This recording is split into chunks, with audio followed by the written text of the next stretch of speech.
Palavra da Verdade, a exposição bíblica com Hernandes Dias Lopes. Mas hoje eu quero partilhar com você algo que tem afligido a minha alma, algo que tem inquietado meu coração em relação à igreja. E eu já tenho compartilhado essa mensagem em outros lugares, mas eu confesso para vocês que eu, como pastor, ando um pouco apreensivo, angustiado e até aflito com aquilo que tenho visto, ouvido por esse Brasil afora. Deus me tem dado o privilégio de em mais de 1000 igrejas, das mais diferentes matizes denominacionais, e parece-me que este diagnóstico está presente na vasta maioria das igrejas. E eu hoje gostaria de trazer esse desafio para o seu coração. Eu quero que você abra comigo então sua Bíblia em Apocalipse, capítulo 1,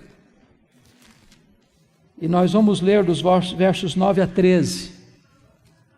Apocalipse 1, 9 a 13.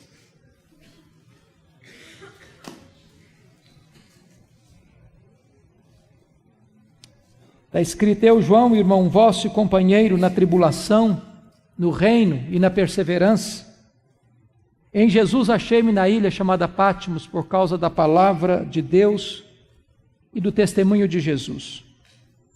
Achei-me em espírito no dia do Senhor, e ouvi por detrás de mim grande voz, como de trombeta, dizendo: O que vês, escreve em livro e manda às 7 igrejas: Éfeso, Esmirna, Pérgamo, Tiatira, Sardes, Filadélfia e Laodiceia. Voltei-me para ver quem falava comigo, e voltado vi 7 candeeiros de ouro, e no meio dos candeeiros um semelhante a filho de homem. Agora capítulo 3, por favor, versos 14 a 22. Ao anjo da igreja em Laodiceia escreve: Estas coisas diz o Amém, a testemunha fiel e verdadeira, o princípio da criação de Deus. Conheço as tuas obras, e nem és quente nem frio. Quem dera fosses frio ou quente. Assim, porque és morno e nem és quente nem frio, estou a ponto de vomitar-te da minha boca. Pois dizes: estou rico e abastado e não preciso de coisa nenhuma. E nem sabes que tu és infeliz, miserável, pobre, cego e nu. Aconselho-te que de mim compres ouro refinado pelo fogo, a fim de te enriqueceres, vestiduras brancas para te vestires, a fim de que não seja manifesta a vergonha da tua nudez, e colírio para ungir os teus olhos, a fim de que vejas. Pois eu repreendo e disciplino a quantos amo, sê, pois, zeloso, e arrepende-te. Eis que estou à porta e bato. Se alguém ouvir a minha voz e abrir a porta, eu entrarei e cearei com ele, e ele comigo. Ao vencedor, dar-lhe-ei sentar-se comigo no meu trono, como eu venci, sentei com meu Pai no seu trono. Quem tem ouvidos, ouça o que o Espírito diz às igrejas. Amém. Meus irmãos, já corri o ano de 54 da era cristã, quando Nero assumiu o governo de Roma como imperador, aos 17 anos de idade. E desde que esse jovem imperador assumiu o governo de Roma, é que a preocupação de um período muito difícil surgiria na vida da igreja. Ele era um camarada louco, megalomaníaco, violento e devasso. Mandou matar sua própria mãe, outros membros da sua família. 10 anos depois que Nero estava governando Roma, exatamente no ano 64, precisamente no dia 17 de julho daquele ano, esse homem, diz os historiadores, incendiou a capital do império. Queria reconstruir a Roma mais bela. Subiu para o alto da torre de Mecenas, vestido de ator, tangendo a sua lira, assistindo de lá o espetáculo das chamas destruindo a cidade. Foram 7 noites e 6 dias de incêndio, de 17 de julho a 24 de julho de 64. Quando o incêndio acabou, a cidade estava devastada. Dos 14 bairros de Roma, 10 deles foram devastados. Os 4 bairros restantes, densamente povoados por judeus e cristãos, dão a Nero um álibi para botar a culpa do incêndio nos cristãos. E começa ali uma brutal, sangrenta e cruel perseguição. Os historiadores afirmam que faltou madeira na época para fazer cruz, tamanha quantidade de crentes que foram crucificados. Os crentes eram cobertos de piche, amarrados nos postes, queimados vivos para iluminar as ruas e as praças de Roma. Um verdadeiro massacre. 2 anos depois, ano 66, explode uma rebelião dos judeus em Israel, mormente em Cesareia Marítima, porque uma sinagoga judaica fora profanada e os zelotes, que nunca foram favoráveis ao governo de Roma em Israel, se rebelaram. Naquela época, Roma manda para lá o general Tito para tentar resolver aquele motim, aquela rebelião.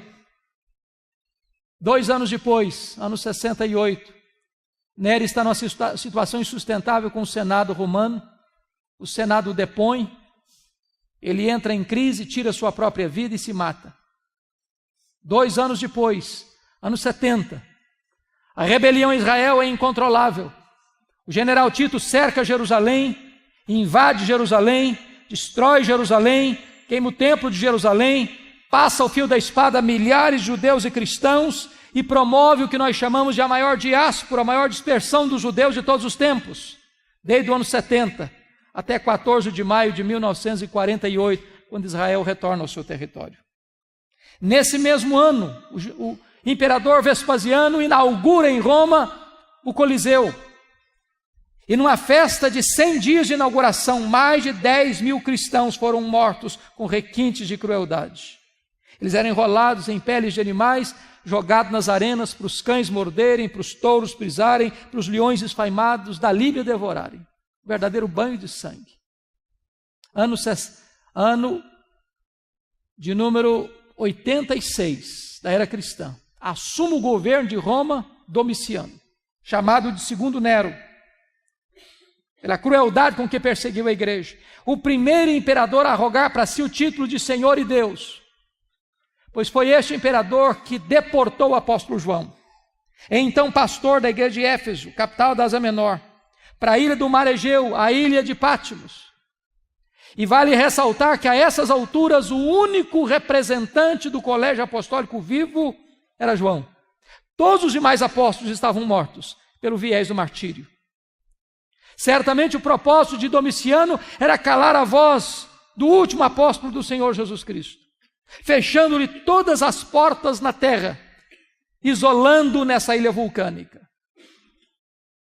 Mas quando todas as portas se fecharam para João na terra, Deus abriu-lhe uma porta no céu e disse: sobe para aqui e eu te mostrarei não as coisas que talvez aconteçam, não as coisas que podem acontecer, eu te mostrarei as coisas que devem acontecer.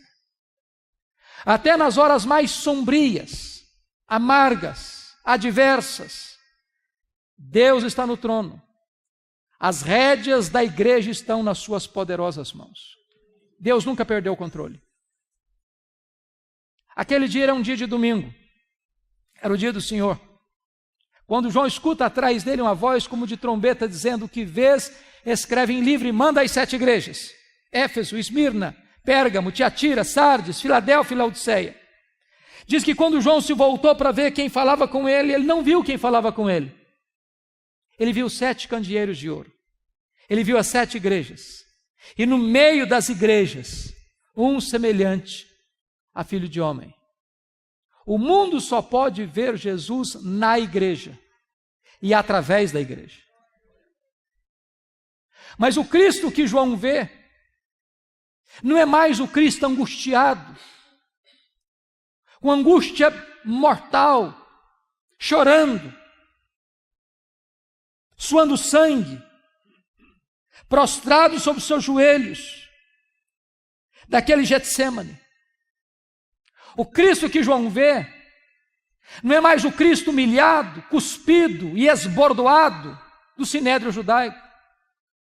O Cristo que João vê não é o Cristo humilhado, vilipendiado do pretório romano. O Cristo que João vê não é o Cristo que caminha carregando uma cruz pesada debaixo dos apupos e vaias de uma multidão ensandecida, tresloucada, sangue sedenta. O Cristo que João vê não é o Cristo suspenso entre a terra e os céus, pregado naquela cruz. O Cristo que João vê é o Cristo da glória, é o Cristo vencedor, é o Cristo onipotente. Diz o texto que seus cabelos não estavam mais cheios de sangue e poeira, mas eram brancos como a neve, como a lã. Seus olhos não estavam mais empapuçados de sangue, mas eram como chamas de fogo. Suas mãos não estavam mais esmagadas pelos cravos, mas sustentavam a igreja. Seus pés não estavam mais presos ao lenho, mas eram como bronze polido. Sua voz não estava mais embargada pela sede, era como voz de muitas águas. E o seu rosto não estava mais desfigurado, mas brilhava como o sol no seu fulgor. Quando João vê o Cristo da glória, ele cai aos seus pés como morto. E o Cristo da glória põe a mão direita sobre ele e diz: não temas, João, eu sou o primeiro e o último. Eis que eu estive morto, mas estou vivo pelos séculos dos séculos e tenho as chaves da morte e do inferno. Nós não adoramos o Cristo que esteve vivo e está morto, nós adoramos o Cristo que esteve morto e está vivo pelos séculos dos séculos. No verso de número 13, vemos que Jesus está no meio das igrejas. No meio. E eu quero dizer para você, com toda a convicção de fé, que Jesus está no nosso meio nesta noite. E é porque Ele está no nosso meio nesta noite que nós estamos aqui. Porque se Ele não estivesse aqui, não teria sentido estarmos aqui. E Ele está no nosso meio. Não apenas de forma estática. Olha comigo o capítulo 2, versículo 1. Porque diz aí que Ele não está apenas presente no meio das igrejas, mas Ele anda no meio das igrejas. E eu quero dizer para você também que Jesus está andando entre nós nesta noite, para sondar a igreja, para corrigir a igreja, para exortar a igreja, para encorajar a igreja, para fazer promessas à igreja. E há um estribilho que se repete em todas as cartas, em todas elas, sem exceção. O estribilho é este: eu conheço, eu conheço, eu conheço, eu conheço, eu conheço, eu conheço, eu conheço. Para 5 dessas igrejas, Jesus foi usar a mesma expressão. Para a igreja de Éfeso, Tiatira, Sardes, Filadélfia e Laodiceia, diz assim: eu conheço as tuas obras. Aquilo que seu pai não sabe, eu sei. Aquilo que a sua mãe não sabe, eu sei. Aquilo que seu marido não sabe, eu sei. Aquilo que a sua mulher não sabe, eu sei. Aquilo que o seu pastor não sabe, eu sei. Ninguém pode esconder nada daquele cujos olhos são como chama de fogo. Ele conhece a nossa vida. Mas para a igreja de Esmirna, a mais pobre igreja da Ásia, Jesus usa uma outra expressão e diz assim: eu conheço a tua tribulação e a tua pobreza, mas tu és rico. Me conforta isso, porque há momentos que eu estou muito aflito, angustiado, e Jesus está me dizendo: eu conheço o que você está passando, eu conheço a sua dor, eu conheço os seus dramas, eu conheço as suas lágrimas, eu sei aquelas noites indormidas, aquelas madrugadas insones, aquelas horas de pavor e horror da sua alma. Eu sei o que você está passando, a sua dor está presente ante mim. E Jesus me choca com o seu diagnóstico, porque você e eu temos uma ideia de que seja uma igreja rica. O que é uma igreja rica para nós? Uma igreja que tem muitos membros? É uma igreja que tem um templo suntuoso? É uma igreja que tem um orçamento robusto? É uma igreja que tem muita gente influente na sociedade? O que é uma igreja rica? Para a mais pobre igreja da Ásia, Jesus Cristo diz assim: eu conheço a tua pobreza, mas tu és rico. Pobre na terra, rico no céu. Pobre financeiramente, rico espiritualmente. Rico diante dos homens, pobre diante de Deus. Esse era o diagnóstico de outra igreja, a igreja de Laodiceia. Aquela igreja tinha a melhor autoestima da Ásia. Aquela igreja se olhava no espelho e dava nota máxima para si mesma. Aquela igreja batia palma para ela mesma. Aquela igreja formava um grande coral e cantava o hino "Quão grande és tu" diante do espelho. Aquela igreja dizia: eu sou rica, abastada, não preciso de nada. E Jesus Cristo olha e faz um outro diagnóstico: não, tu és infeliz, miserável, pobre, cego e nu. O que é importante não é ser rico diante dos homens, é ser rico diante de Deus. Agora Jesus olha para a igreja de Pérgamo e vai fazer uma outra avaliação, outro diagnóstico, e diz assim: eu conheço o lugar onde tu habitas, onde está o trono de Satanás. Eu não sei exatamente por que Jesus Cristo disse isso sobre Pérgamo. Eu só sei que Pérgamo era a segunda maior cidade da Ásia Menor. Só perdia para a capital, que era Éfeso. Mas duas coisas me levam a crer que Jesus estava dizendo o seguinte: primeiro, quando se concorria na Ásia Menor qual cidade construiria o primeiro templo de adoração ao imperador romano, Pérgamo ganhou a concorrência de Éfeso.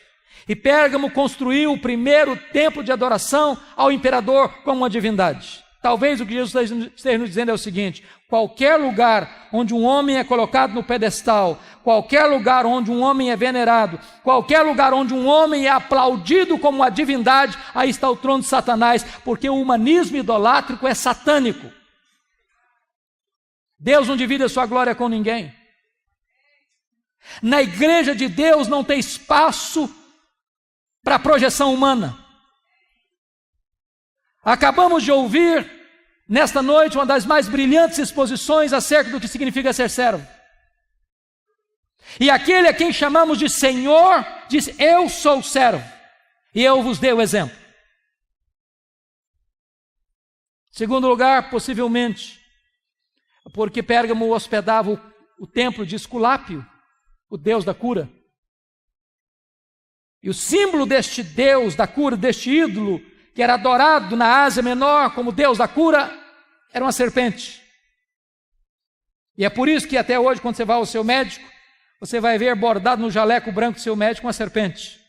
Isso vem de Pérgamo, isso vem de Esculápio, isso vem do deus da cura. Talvez o que Jesus esteja nos dizendo é que qualquer adoração a um ídolo criado, forjado pela mente humana, aí está o trono de Satanás. Porque embora o ídolo seja nada, gesso, madeira, prata, bronze, ouro, ele tem boca, mas não fala. Ele tem pés, mas não anda. Ele tem mãos, mas não apalpa. Ele tem garganta, mas não sai som da sua voz. Embora o ídolo é nada, Paulo diz que o que está por trás dos ídolos são os demônios. O que está inspirando a idolatria é o próprio Satanás. Mas curiosamente, onde Satanás tem um trono, aí Deus planta uma igreja, para que o nome de Cristo seja adorado e seja servido. Jesus está andando no meio das suas igrejas, e Ele está andando no nosso meio nessa noite. E na medida que Ele anda no meio das igrejas, Ele vai fazendo uma avaliação, fazendo elogios a umas, censuras a outras. Há duas igrejas, Jesus Cristo não faz nenhuma censura, só elogio. Quais igrejas? Esmirna e Filadélfia. Esmirna era mais pobre, Filadélfia era mais fraca. Jesus Cristo diz: eu conheço as tuas obras, tu tens pouca força, mas eu coloquei diante de ti uma porta aberta, e a porta que eu abro ninguém fecha, e a porta que eu fecho ninguém abre. Para 4 igrejas, Jesus Cristo faz elogios e faz censuras. Para Éfeso ele elogia. Elogia aquela igreja pelo seu zelo à palavra, à verdade, à sã doutrina. Os falsos mestres queriam invadir a igreja. E o apóstolo Paulo havia alertado a igreja sobre isso. E os falsos mestres queriam entrar, os falsos apóstolos queriam entrar, e aquela igreja se manteve firme, resistindo, seu zelo pela verdade. Isso nos ensina uma gloriosa mensagem hoje, porque há muitas igrejas hoje que, no afã de se tornarem populares, de arrebanharem pessoas, mudam a mensagem, substituem o evangelho por um substituto barato do evangelho, pregam um outro evangelho, pregam uma mensagem mais palatável, mais ao gosto do freguês.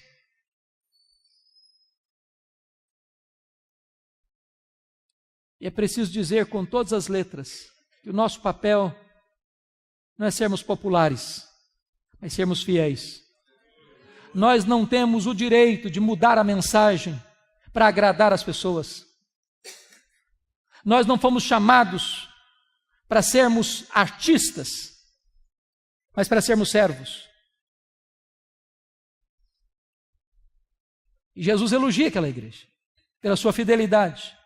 Nenhuma igreja que transija com a verdade de Deus pode agradar o Deus da palavra. Mas Jesus se dirige a esta mesma igreja e diz assim: eu tenho uma coisa, porém, contra ti, é que tu abandonaste o teu primeiro amor. E aqui me vem um grande risco, porque às vezes na defesa da verdade a igreja pode perder a piedade. Conserva a sua ortodoxia, mas perde o seu fervor. Conserva a sã doutrina, mas perde o seu entusiasmo. É ortodoxa de cabeça, mas é herege de conduta.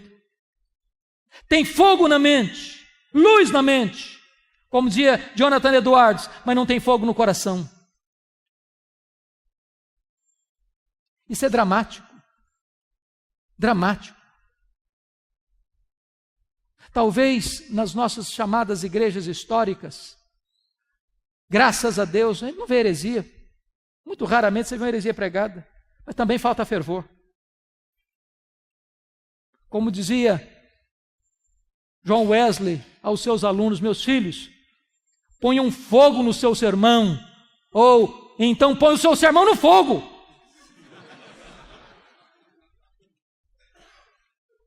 Falta fervor, queridos. Falta fervor. Jesus Cristo elogia a igreja de Tiatira, porque aquela igreja agora, quando escreve, tem mais fé, mais obras e mais amor do que lá atrás.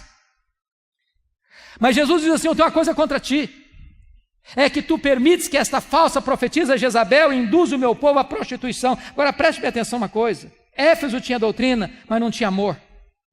Tiatira tinha amor, mas não tinha doutrina. Nós poderíamos ser a igreja mais acolhedora da cidade. Nós poderíamos ser a igreja onde o culto fosse a coisa mais gostosa de participar da cidade. Nós poderíamos ter uma congregação plena de comunhão, de koinonia. Mas se nos falta a sã doutrina, essa igreja também não agrada a Jesus. Nós não podemos separar o que Deus uniu: teologia e ética, doutrina e vida, credo e conduta, teologia e piedade. Jesus elogia a igreja de Pérgamo. Os líderes da igreja de Pérgamo, sobretudo o seu líder principal, Antipas, foi martirizado na igreja. E diz os historiadores que dentro de um boi de bronze carbonizado. Está escrito aí no seu texto sobre o martírio de Antipas. Mas nessa mesma igreja, onde tem crente morrendo pela sua fé, tem gente flertando com o pecado, seguindo as doutrinas de Balaão, vivendo uma vida completamente compactuada com o pecado e muito amigável com o mundo. Isso me deixa perplexo. Porque numa mesma igreja, que escuta o mesmo pastor, que participa do mesmo conjunto, que canta no mesmo coral, que se reúne à mesa para participar da mesma ceia do Senhor, tem crentes cheios do Espírito Santo e tem gente vivendo em pecado.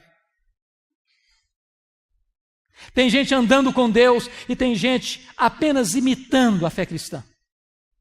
Um arremedo de cristianismo. Jesus se dirige à igreja de Sardes. E aquela igreja tinha uma fama na cidade, uma igreja viva, avivada. Talvez o culto daquela igreja impressionasse tanta gente.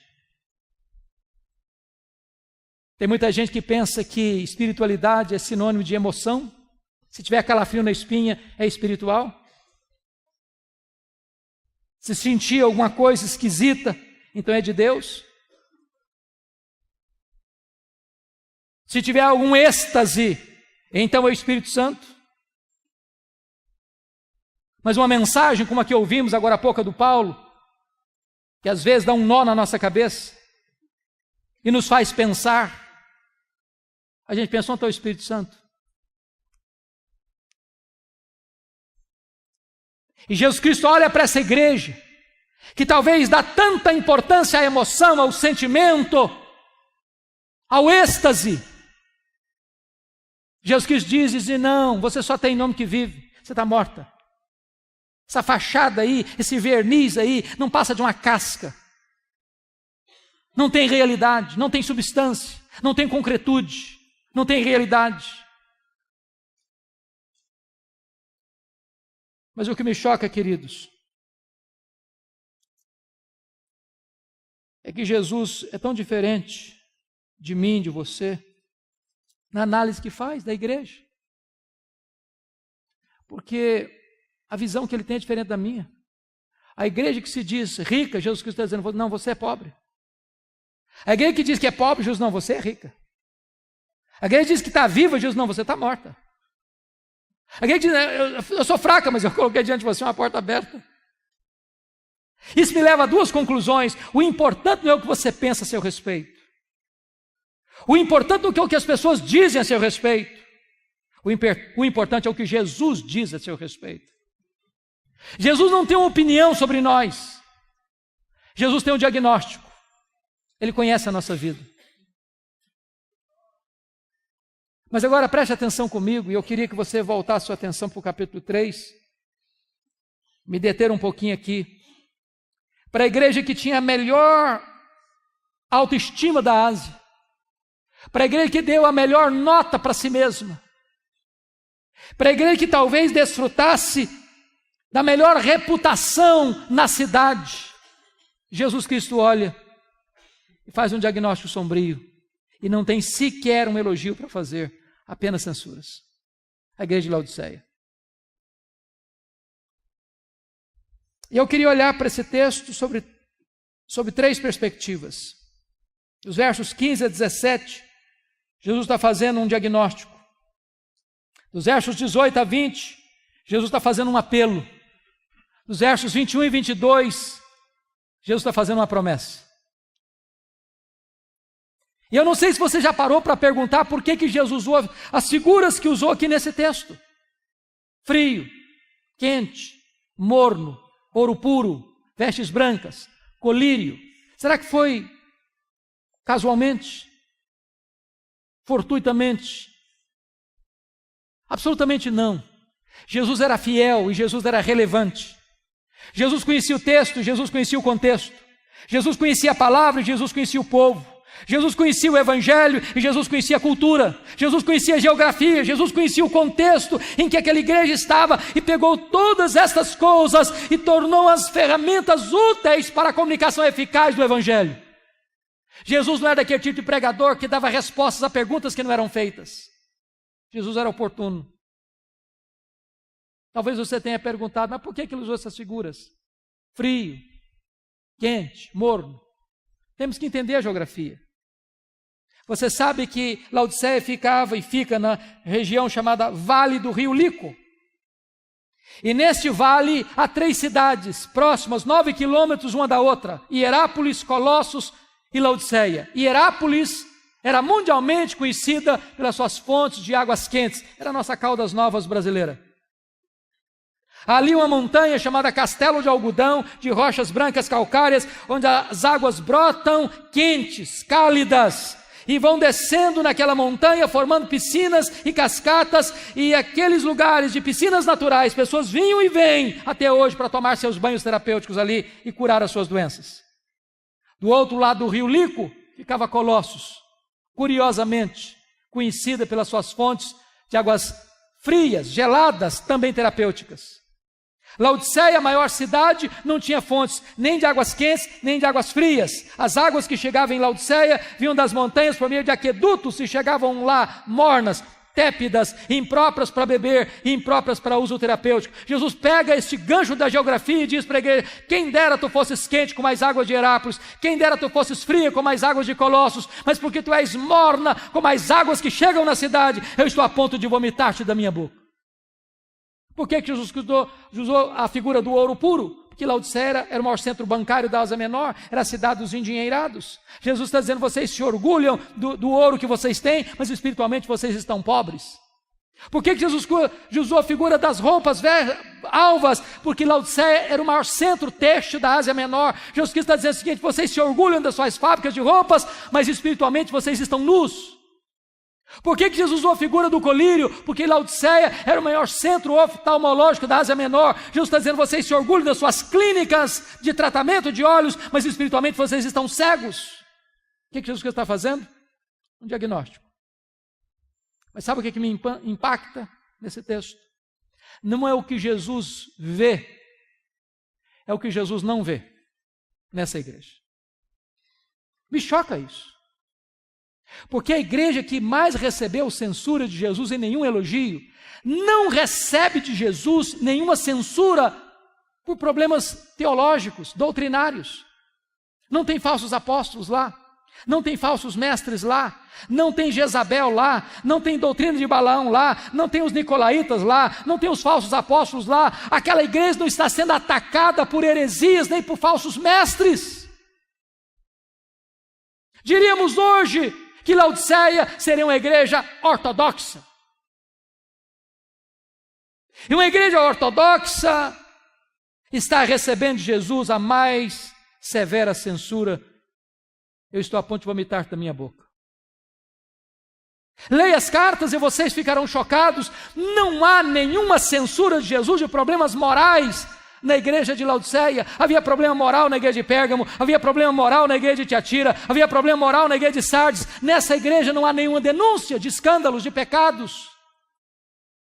A igreja tinha uma boa reputação diante do espelho e aos olhos da sociedade. Diríamos hoje, a igreja de Laodiceia era uma igreja ética. Leia as cartas e vocês não verão qualquer denúncia de Jesus de pobreza. Havia pobreza em Esmirna, havia pobreza em Filadélfia. Essa igreja é rica. Os teólogos da prosperidade não fariam sucesso lá, todo mundo já era rico. Essa igreja era próspera.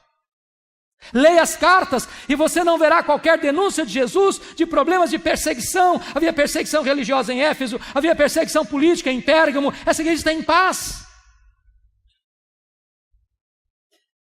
E eu confesso para vocês uma coisa: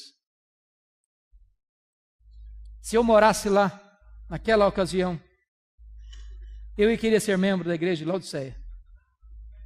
Era a melhor igreja. A melhor igreja. Definitivamente a melhor igreja. Ela era ortodoxa, ela era ética, ela era próspera, ela estava em paz. E eu quero dizer para você, em nome de Jesus, nesta noite, que a ortodoxia é boa, necessária, insubstituível. Eu quero dizer para você que a ética é necessária, que ela é boa, que ela é insubstituível. Eu quero dizer para você que a prosperidade é uma bênção de Deus. E a maioria de nós que está aqui tem mais do que necessita para viver. Eu quero dizer para você que viver em paz é uma bênção. Mas não é suficiente. Não é suficiente. Então nos resta uma pergunta: qual o diagnóstico que Jesus Cristo faz a essa igreja que tanto angustia, que lhe provoca tanto desconforto? Só um diagnóstico, só um: falta de fervor espiritual. E falta de fervor espiritual pode existir numa igreja ortodoxa, numa igreja ética, numa igreja próspera, numa igreja que está em paz. E eu confesso para vocês que a percepção que eu tenho é de que este é o problema da igreja evangélica brasileira. Falta brilho nos olhos, irmãos. Falta entusiasmo. Falta paixão. Falta fervor. Falta quebrantamento. Falta arrependimento. Falta choro pelo pecado. Falta sede da palavra. Falta compromisso com a oração. Falta engajamento na missão. Falta avivamento espiritual. Você olha às vezes, você vê um marasmo. Marasmo. Há poucos dias uma pessoa me abordou depois do culto no corredor e disse: pastor, eu não posso entender. Um culto onde a palavra foi tão forte, tão poderosa, tanto quebrantamento, quando você vai para o pátio da igreja, o papo é outro, é como é que ficou o resultado do jogo, e etc, não tem mais nada com Deus, aquilo não mexeu com a vida, aquilo não tocou o coração, aquilo não transformou coisa nenhuma.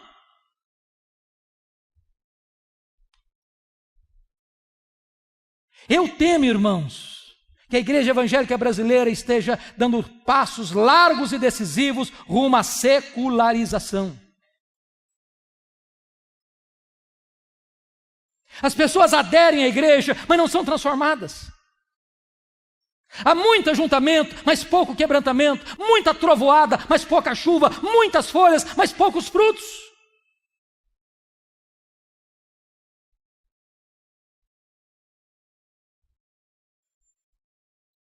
O índice de divórcio hoje dentro da igreja é quase o mesmo fora da igreja. O índice de rapaz e moça que vai para a cama na época do namoro é quase o mesmo dentro da igreja que fora da igreja. A igreja evangélica brasileira está sendo mais conhecida pelos seus escândalos do que pelo seu exemplo.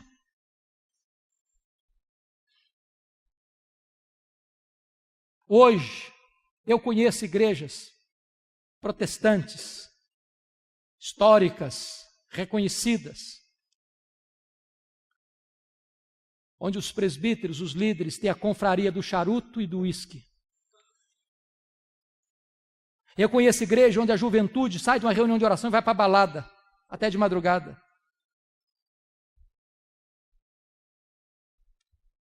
Há poucos dias um pastor me disse chorando: a minha denominação esse ano não batizou um crente por igreja, em média, durante o ano. Estive pregando em São Paulo há poucos dias e um pastor me disse que no seu presbitério a média de pessoas recebidas naquele ano foi um membro por igreja no ano. Há 15 dias estava pregando lá em Pinheiros e uma pessoa se aproximou de mim e disse: pastor, eu pertenço a um presbitério, o reduto do conservadorismo em São Paulo, e o nosso presbitério demorou 23 anos para plantar uma igreja. E nós temos boas desculpas teológicas para isso.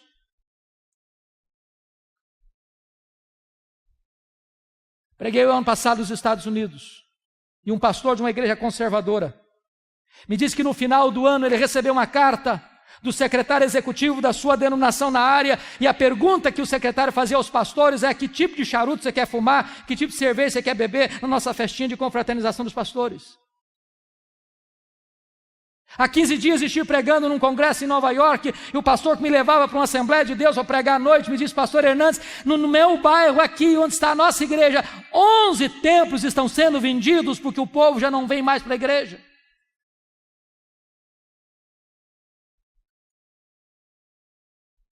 Falta fervor, queridos.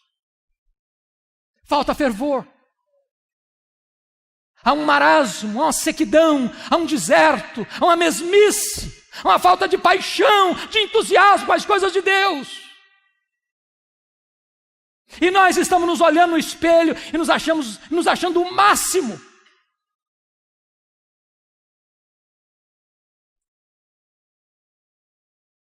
Quer ver uma coisa que me entristece hoje profundamente, me envergonha até como pastor? As nossas festas de casamento. Eu não sei como é que está acontecendo na sua região, não, mas na minha região, pelo Brasil afora, eu ando, eu escuto os pastores aflitos com isso. Você faz um culto na igreja, é uma bênção, uma mensagem maravilhosa, uma música maravilhosa, você sai do culto, você sai do templo, vai para um cerimonial, lá o pau quebra, o pau quebra, o pau quebra. A música que rola lá não tem nada a ver com Deus mais. Bebida alcoólica, você serve todas. As luzes se acendem e viram uma boate moderna, e o povo de Deus cai na pista de dança e volta para casa bêbado, com as pernas bambas. Olha para o retrovisor e veja as igrejas que entraram por esse caminho, onde foram parar. Ou a igreja tem a coragem de botar o pé no freio, ou nós entraremos num processo de secularização irremediável. Jesus está no meio da sua igreja. Ele tem o diagnóstico na sua mão. Eu conheço as suas obras. Depois desse diagnóstico, Jesus Cristo tem um apelo a fazer. E ele é tão maravilhoso e tão doce, tão terno, que ele começa o apelo assim no verso 18. Aconselho-te. Eu podia mandar, mas dá conselho. Aconselho-te, que tu compres de mim ouro refinado pelo fogo para te enriqueceres. Vestiduras brancas para te vestires, a fim de que não seja manifesta a vergonha da tua nudez, e colírio para ungir os teus olhos, a fim de que vejas. E Jesus está nos dando a pista aqui. Aconselho-te que tu compres de mim. Que tu compres de mim. Que tu compres de mim. Porque eu conheço e você também muitos pastores, muitos líderes, muitas igrejas e até denominações que se perderam na busca do fervor. E entraram por caminhos estranhos, de falsas doutrinas, de experiências perigosas. E se desencaminharam. E Jesus está nos dizendo o seguinte: o único que pode restaurar o fervor no nosso coração é o próprio Senhor Jesus. Nós não temos que correr atrás das últimas novidades do mercado da fé, nós temos que nos voltar para Jesus, é Ele quem aquece o coração. Quando aqueles discípulos de Emaús tiveram um encontro com Jesus e os seus olhos foram abertos, o coração aqueceu. Porque quando os olhos se abrem e o coração aquece, também os pés se apressam. E quando os olhos se abrem e o coração aquece e os pés se apressam, os lábios se abrem para dizer que Jesus reina, que Ele está vivo e que Ele é o Senhor, a razão da nossa vida.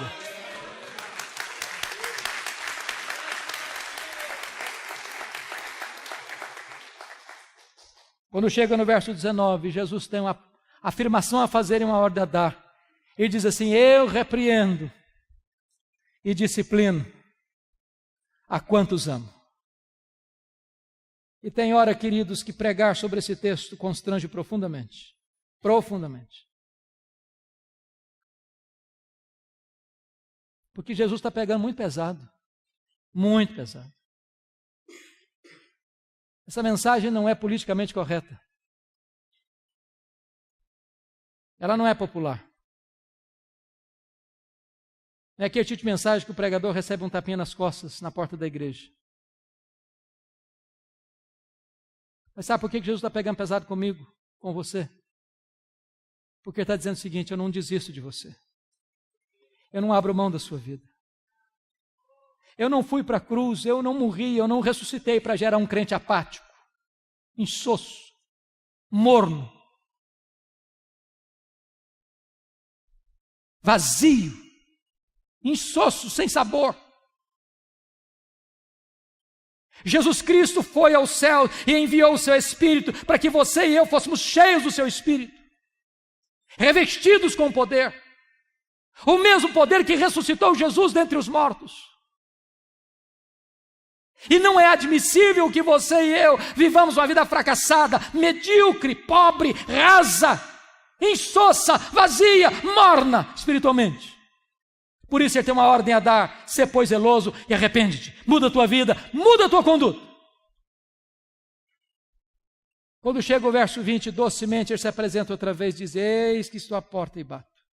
Se alguém ouvir a minha voz e abrir a porta, eu entrarei, cearei com ele e ele comigo. E o que mais me choca nesse texto, sabe o que é? É que a igreja de Laodiceia era narcisista. Ela se bastava a si mesma. Ela era um fim em si mesma. Tudo acontecia com ela, por meio dela e para ela. Ela se reunia porque gostava. Ela cantava porque gostava, ela pregava porque gostava, ela ofertava porque gostava, ela fazia tudo porque ela era o centro de todas as coisas. E Jesus do lado de fora ainda. Que Jesus nos convide a cear com Ele. É um milagre. Mas que Ele queira cear conosco é graça. É graça. E a única maneira do coração aquecer é assentar-nos com Jesus. É termos intimidade com Jesus. É conhecermos a sublimidade do conhecimento de Jesus. É experimentarmos a beleza, a santidade, a glória do excelso Filho de Deus. Por isso, depois deste apelo, ele vai fazer a promessa. E no verso 14 ele diz por que ele tem competência para fazer a promessa. Estas coisas diz o amém. Não tendo ninguém maior do que ele para fazer o juramento, ele é o próprio juramento, ele é o amém. Ele é a última palavra de Deus. Ele é a testemunha fiel e verdadeira, porque o que ele fala, ele cumpre, o que ele faz, ninguém pode impedir sua mão de fazê-lo. E ele é o princípio da criação de Deus, porque foi ele quem trouxe tudo à existência. Sem ele nada do que foi feito se fez, e se ele do nada criou todas as coisas, ele é poderoso também para restaurar o fervor espiritual no seu e no meu coração. E a promessa é esta, no verso 21. Ao vencedor, dar-lhe-ei sentar-se comigo no meu trono, como eu venci e sentei com o meu Pai no seu trono. Preste bem atenção na transição do verso 20 para o verso 21. Ele sai da intimidade da mesa para a publicidade do trono. Quem se assentará publicamente com ele no trono?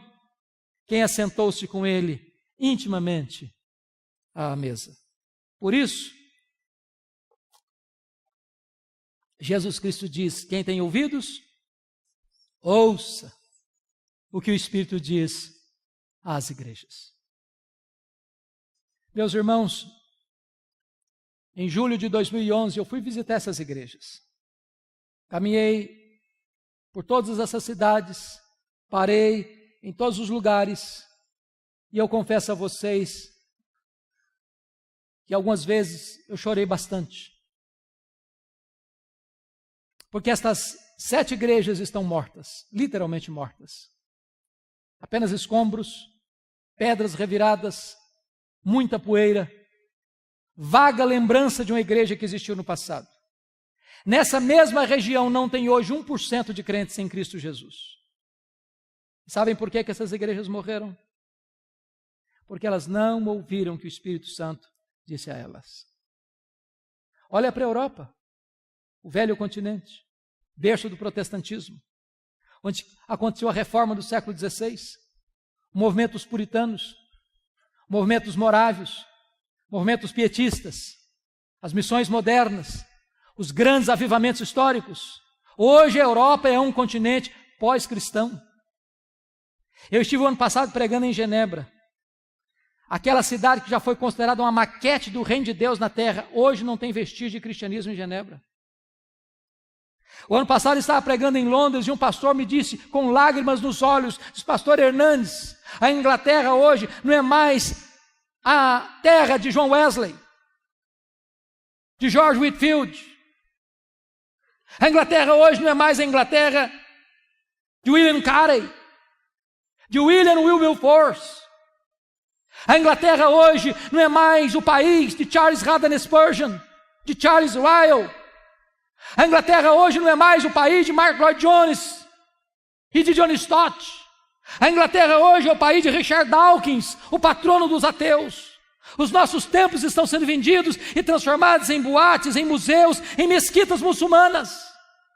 Sabe por que as igrejas estão morrendo na Europa? Porque elas não estão ouvindo o que o Espírito Santo diz a elas. Olha para a América do Norte, onde você tem tantas chamadas dead churches, igrejas mortas, templos enormes, vazios, denominações inteiras capituladas, rendidas ao liberalismo, e os seminários que formaram teólogos, pastores, missionários que abençoaram o mundo, hoje estão gerando morte. Denominações inteiras perdendo centenas, milhares de membros todos os anos, todos os anos, todos os anos. Denominações que, não obstante, preservem a ortodoxia, estão minguando. Você entra na igreja e vê algumas cabecinhas brancas, mas a juventude já foi embora da igreja. Porque, embora conserve a ortodoxia, perderam o fervor. Como disse para vocês, apenas num bairro de Nova York, 11 templos vendidos, porque não tem mais gente para frequentar. Sabe por que as igrejas estão morrendo na América do Norte? Porque elas não estão ouvindo o que o Espírito Santo diz a elas. Olha para o Brasil, queridos. Olha para o Brasil, onde você já tem denominações capituladas ao liberalismo, perdendo membros ano após ano, minguando, paradas, estagnadas.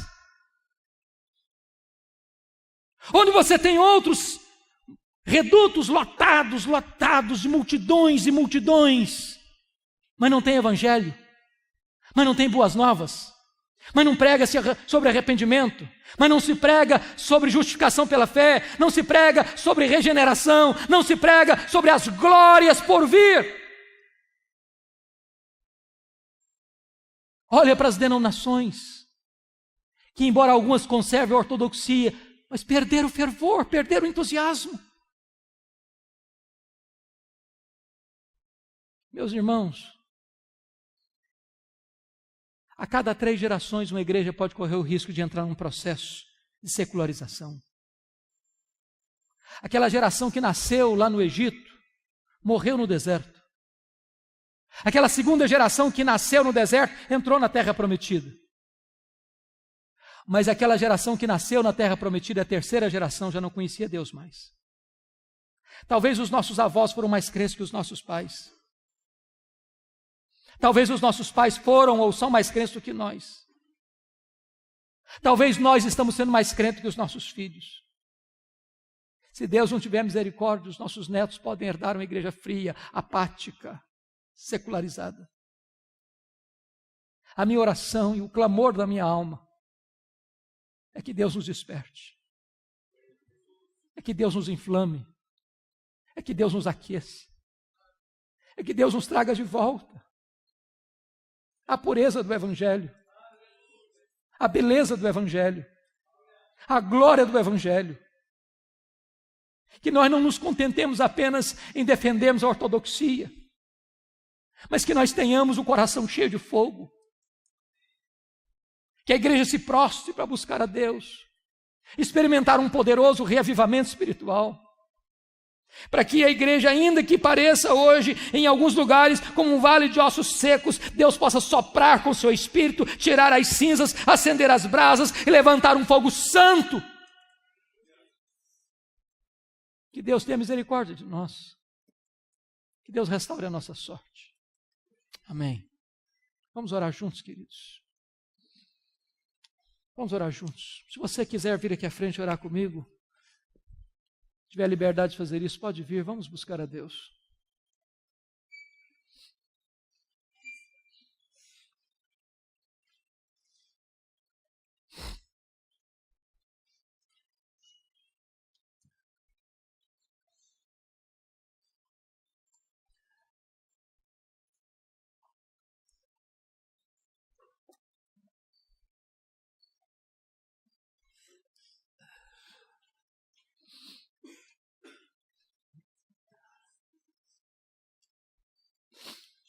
Ó Deus bendito, Deus de toda graça, nós precisamos de Ti, Deus, nós precisamos de Ti. Nós não queremos viver os dias da nossa vida sem experimentar verdadeiramente a plenitude do Evangelho na nossa vida. Não queremos apenas olhar pelo retrovisor e ver as maravilhas que Tu já fizeste no passado. Tu és o mesmo Deus. Faz de novo, Senhor. Faz de novo, Deus. Visita a Tua igreja. Restaura a Tua igreja. Reaviva a tua igreja. Levanta aqueles que estão caídos. Inflama os que estão frios. Renova os que estão desanimados. Apruma os que estão frouxos da fé. E dá vigor à tua igreja, para que ela viva na plenitude da tua graça, sendo uma igreja santa, pura, vigorosa, ousada, comprometida e fiel. Manifesta a tua glória, Senhor, e restaura a nossa sorte, em nome de Jesus, para a glória de Jesus. Aleluia. Amém. Graças a Deus. Deus abençoe, amados, em nome de Jesus. Palavra da Verdade, a exposição bíblica com Hernandes Dias Lopes.